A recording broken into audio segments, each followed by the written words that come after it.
Hello students, as we have gone through our first poem, Song of the Open Road.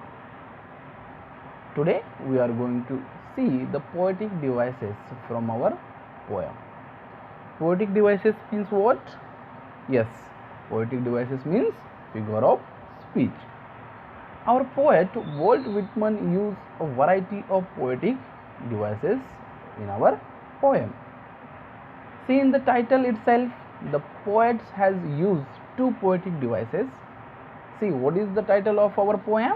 Yes, the title of our poem is Song of the Open Road. In this line, the poet has used personification. Now see, what is the personification?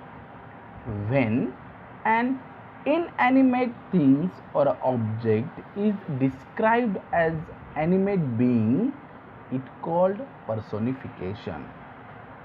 See the line, Song of the Open Road. What is an inanimate thing here? Road. Road is an inanimate thing, and here it is described as animate being.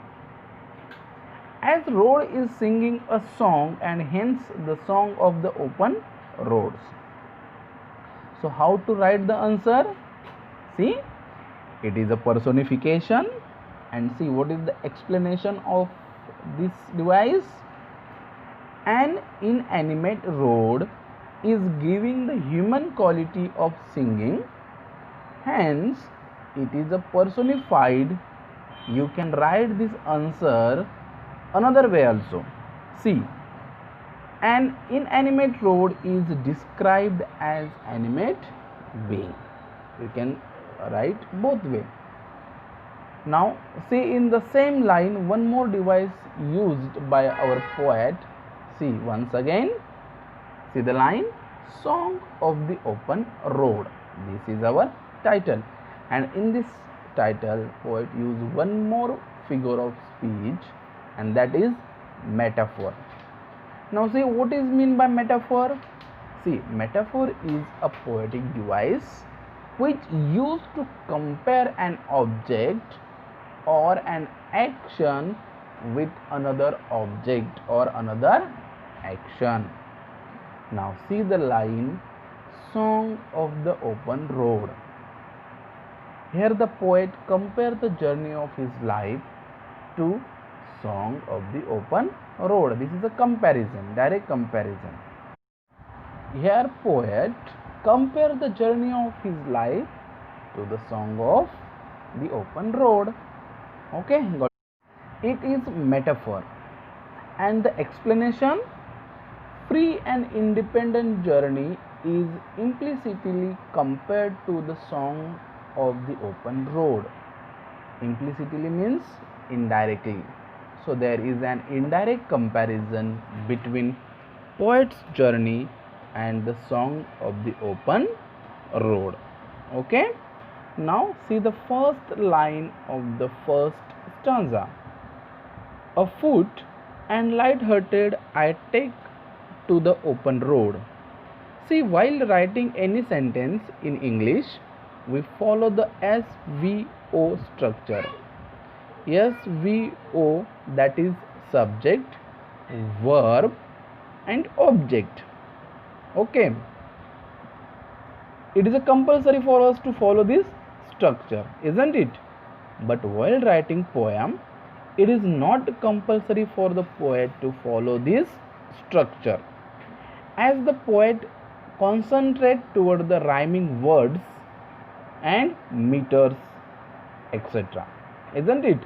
So see, when SVO structure is not followed in the line, at that time inversion is there. See the line, afoot and light-hearted I take to the open road. See, what is the subject here? I. But poet doesn't start the line with subject. So see how to write. It is the inversion, and the explanation is the words are not in correct prose order. The correct order is I take to the open road, afoot and light-hearted. This is the correct way to write this line. Okay. Now we turn toward the next.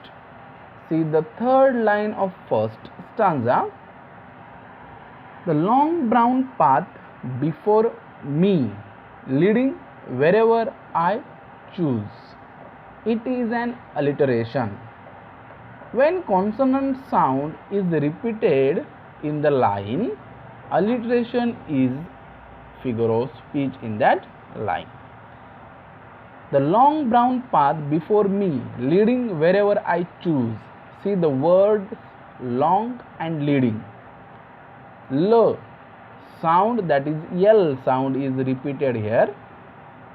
How to explain it? See, the consonant sound of L is repeated. See in the sliding line, small letter L have to write that particular consonant which is repeated in the line.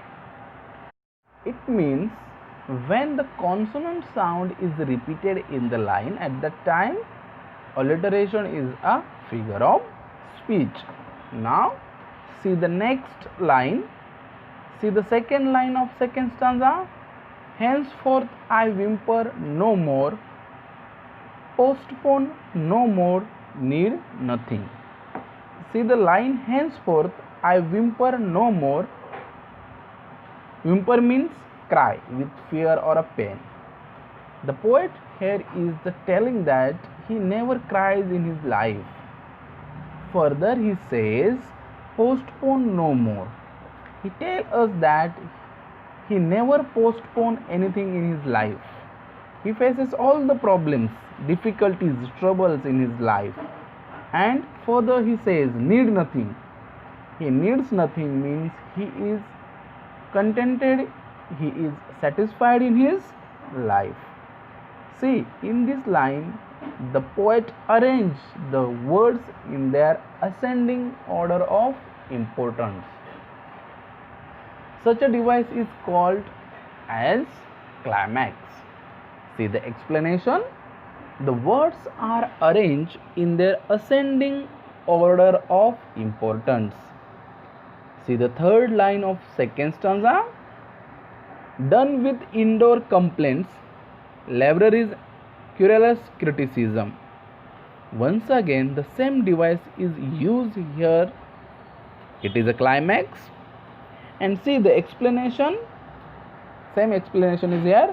Words are arranged in their ascending order of importance. In the same line, one more poetic device is used, and that is alliteration. See, querulous criticism. See, while pronounce these words, we notice that the consonant sound, that is K, is repeated. So how to write it? It is alliteration. The consonant sound of K is repeated. So alliteration is a figure of speech in this line. In one line, two figure of speech is there. One is climax and one is second is alliteration. Got it?